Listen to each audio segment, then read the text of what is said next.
Kinukulang na rin po sa supply ng tubig ang National Kidney and Transplant Institute.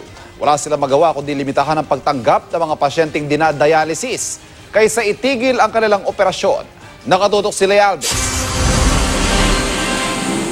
Bumaba sa critical level ang water supply ng National Kidney and Transplant Institute kaninang tanghali. Kaya pansamantalang nilimitahan ang bilang ng mga pasyenteng isinalang sa dialysis. At 11 a.m., our cisterns are down to the critical point of 20%.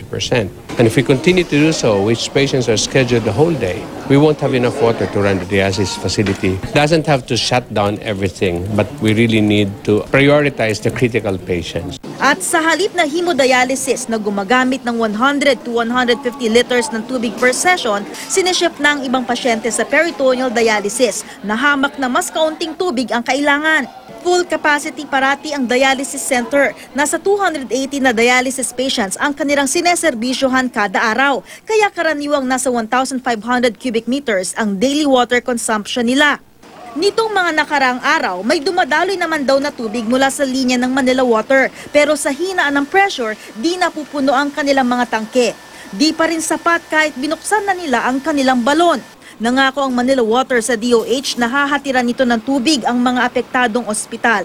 50% ng water requirement ng mga pagamutan ang irarasyon ng Manila Water. We have come to an agreement that given the water shortage that we are facing, 50% of their average daily requirement should be enough for them to sustain their current level of operations. Binawasan din ang mga nakabukas na air cooling system na gumagamit ng tubig at isinara ang water supply sa ilang areas ng NKTI. Bukod sa NKTI, apektado rin ng water crisis ang Rizal Medical Center, National Center for Mental Health, Philippine Children's Medical Center at Quirino Memorial Medical Center. I also would like to take this opportunity to appeal to the relatives of our patients in the hospitals. Kung pwede lang po, isa na lang po yung kasama, huwag na po tayo magsasama ng mas higit pa sa isa para magbantay. Mga 2-3 po ang bantay, ang ubos ng tubig ay mas malakas.